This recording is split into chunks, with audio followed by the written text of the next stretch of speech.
You know, as men grow older, we often have issues with keeping things up. Life tends to slow down, and often the hard times of the past just keep getting softer. And this can happen with your motorcycle appendages too. If you're having issues keeping those old rubber turn signals up, I have a solution for you that does not involve chemicals. Stay tuned. So the next project is to take these broken turn signals from the factory off and replace them with these cute little things here. Maybe these won't break off as easily. First, we have to remove all the mounting hardware that's on there now and see if we can chisel some of this plastic off here. That's going to be maybe not so fun. Let's see. Oh yeah, we got a nut turning on the inside. Got to get a hold of that. Got a hold of the nut in the back. Don't know if I'm going to keep it when this thing comes out, but I may even throw all this crap away anyway. So. There it comes finally.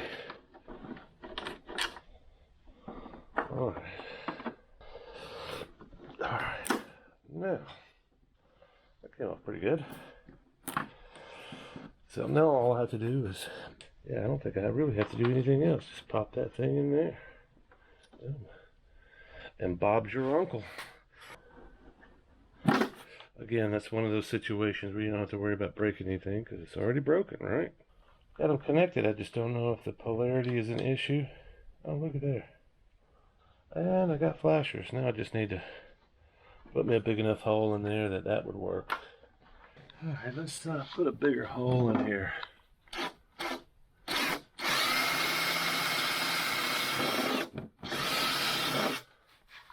don't think we need anything huge. Let's see what we got here. It is cramped on the other side. Cramped, I tell you, cramped.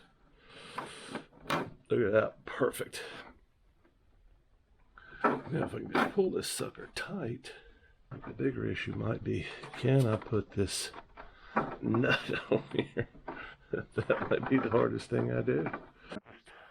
All I do is I just push it up there tight and then start spinning this guy and it threads it automatically. And then I could probably just get a wrench in there and hopefully, I may not even have to do that. Look at there. Oh yeah, look at that. Now all I gotta do, that's the way they go right there. Alright, there's one down. Alright, well the theory now is I know what I'm doing and it should be going really fast now, right? And then theoretically this thing should just pop right off here. Yeah. If I can get this socket in here, which is going to be the hard. Oh, there we go. Feels like it's biting. And it's coming right out. Look at that. May want to clean this up. It's got a lot of stuff on the back. It's more like duct tape adhesive than anything else, which is a real possibility.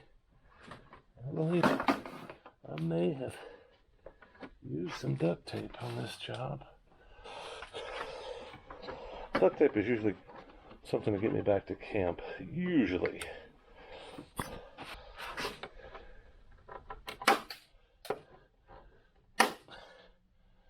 You know, this, sometimes this epoxy turns loose when you don't want it to and does not turn loose when you do.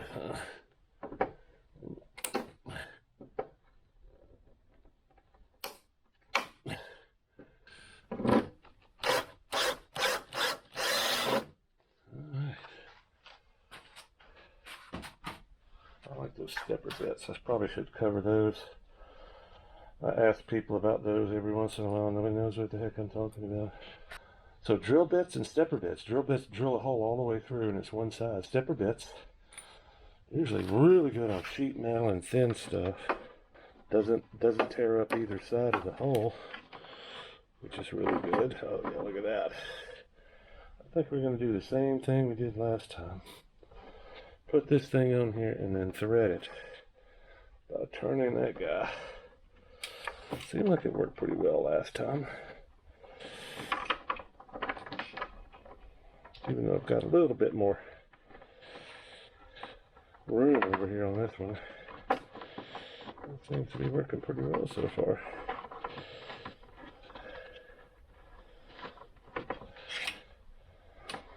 Yeah, it looks like it's rubberized, but it's not. It's plastic, about as plastic, maybe like a soft plastic. I'm gonna get it tight enough it's not gonna come off going down the road. I guess if it did, it's not gonna go anywhere. Still in this harness, right? That is the idea. Okay. All right. The regular hole, I've already drilled it out a little bit, but it shouldn't take just a second. With a stepper bit, and it's plastic, so that should do it.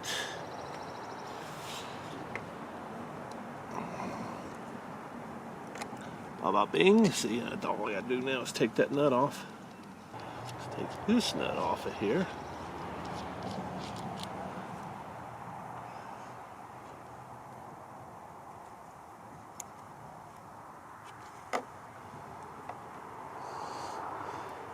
Yeah, and it's hard to get a wrench in here.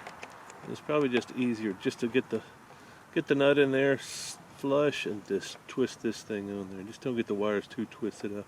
Just kind of let them float like you see they're turning right along here.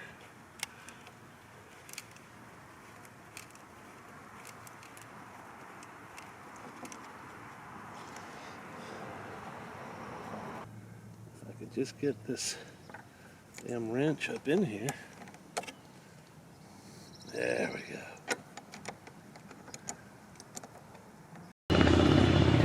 What? Can't hear you. Loud pipes or loud music sounds loud. Look at me, look at me. Look at my lives being saved. Yeah. Look at me out here saving lives every day. What are you doing? Nothing. Your quiet pipes.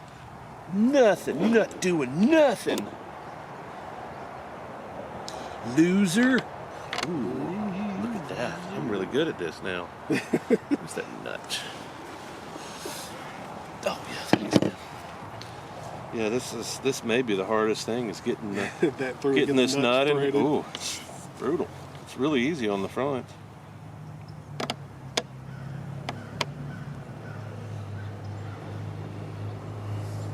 What you been up to, man? Man, fucking working. Working? It sounds like it. Sounds like you're losing your fucking mind. Fucking have been. So I was just finishing up with the installation when Carl showed up, so we decided to jump on the bikes and wind our way up to Birmingham to another friend's house and take her for a short ride to the pub, and that's what we wound up doing. I hope you like this little installation repair video. If you like this, I'll do a few more.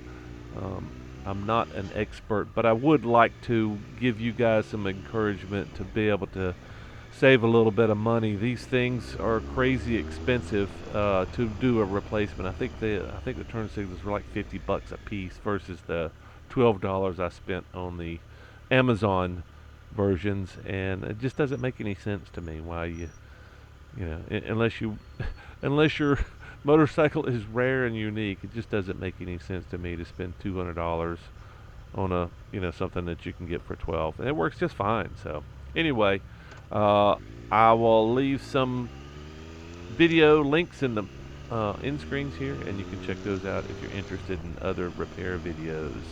See you next time.